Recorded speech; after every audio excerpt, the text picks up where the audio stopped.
Las funciones fundamentales de la epidemiología moderna. Antes de adentrarnos en las funciones específicas, hablemos de qué es exactamente la epidemiología. Imaginen por un momento que son detectives, pero en lugar de resolver crímenes, están resolviendo misterios de salud. El término correcto sería investigadores y las preguntas que respondería serían: ¿por qué ciertas personas desarrollan diabetes? ¿Qué factores aumentan el riesgo de cáncer? ¿Cómo se propagan las enfermedades infecciosas? La epidemiología es precisamente esa ciencia que nos ayuda a investigar y entender estos patrones de enfermedad y salud en las poblaciones. Y créanme, sus descubrimientos han cambiado el mundo. Los grandes descubrimientos, la determinación de riesgos. Comencemos con una de las funciones más impactantes de la epidemiología, la determinación de riesgos. Esta función ha sido muy importante para las ciencias de la salud, literalmente salvando millones de vidas. Piensen en esto. En los años 50 muchas personas fumaban sin conocer realmente los riesgos. Fue la investigación epidemiológica la que estableció la conexión definitiva entre el consumo de cigarrillos y el cáncer de pulmón. Este descubrimiento cambió políticas públicas en todo el mundo. Pero ese es solo uno de muchos ejemplos. Los epidemiólogos también han demostrado que la contaminación ambiental está directamente relacionada con la mortalidad prematura. La exposición al plomo disminuye el coeficiente intelectual, especialmente en niños. Otro ejemplo es que la obesidad aumenta significativamente el riesgo de diabetes mellitus y el sedentarismo es un factor de riesgo para el infarto de miocardio. En los años 80, antes incluso de que se descubriera el VIH, los estudios epidemiológicos ya habían identificado una fuerte asociación entre ciertas prácticas sexuales y el riesgo de transmisión del síndrome de inmunodeficiencia humana. La epidemiología literalmente se adelantó al descubrimiento del virus. Esto nos muestra el poder predictivo de la epidemiología. Puede identificar patrones y riesgos incluso antes de que entendamos completamente los mecanismos biológicos subyacentes. Marcadores genéticos. Ahora vamos a hablar de una de las áreas más emocionantes de la epidemiología moderna, la identificación de marcadores de enfermedad, especialmente en el campo genético. Con el avance de la genética y la biología molecular, los epidemiólogos ahora pueden hacer preguntas que antes eran impensables. Están investigando cómo se distribuyen los genes en las poblaciones y cómo estos podrían explicar las variaciones en enfermedades como el cáncer, trastornos endocrinos y enfermedades mentales y neurológicas. Esto es fascinante porque estamos viendo una convergencia de disciplinas. La epidemiología ya no trabaja aislada, sino en estrecha colaboración con genetistas y biólogos moleculares. Juntos están desentrañando la compleja relación entre nuestros genes y el ambiente. Se han abandonado las posturas extremas que proponían que solo los genes o solo el ambiente determinan nuestra salud. La realidad es mucho más compleja y fascinante. Es la interacción entre ambos lo que realmente importa. El panorama global, entendiendo la dinámica de las enfermedades. Ahora hablemos de cómo la epidemiología nos ha ayudado a entender que cada tipo de sociedad tiene su propio perfil específico de enfermedades. Esto nos lleva a la teoría de la transición epidemiológica, que propone que todos los países atraviesan tres grandes eras de salud pública. Primera era, dominada por enfermedades infecciosas, desnutrición y alta mortalidad infantil. Segunda era, control gradual de las infecciones, pero aparición de enfermedades crónicas como las cardiovasculares.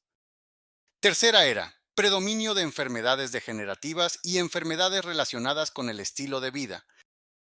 La mayoría de países se encuentran actualmente en transición entre la segunda y tercera fase, y aquí es donde se vuelve realmente interesante. Ahora clasificamos las enfermedades como pretransicionales, transicionales y posttransicionales, e incluso hablamos de enfermedades emergentes y resurgentes. Esto significa que el perfil de salud de una población está íntimamente ligado a su desarrollo socioeconómico, su estructura demográfica y su capacidad para atender la enfermedad. Es una perspectiva holística que va mucho más allá de solo tratar enfermedades individuales. Diseño de respuestas sociales. Llegamos a una de las funciones más prácticas de la epidemiología, el diseño y evaluación de la respuesta social a los problemas de salud. Aquí es donde la epidemiología se convierte en la herramienta fundamental para la planificación sanitaria. Los epidemiólogos no solo identifican problemas, sino que también determinan qué problemas de salud son prioritarios, identifican qué acciones y recursos son necesarios, diseñan programas específicos para implementar estas acciones y evalúan si estos programas realmente funcionan. Esta última parte es crucial. A través de lo que podríamos llamar epidemiología experimental, se compara la efectividad de diferentes intervenciones, midiendo los resultados en grupos que recibieron la intervención versus grupos de control.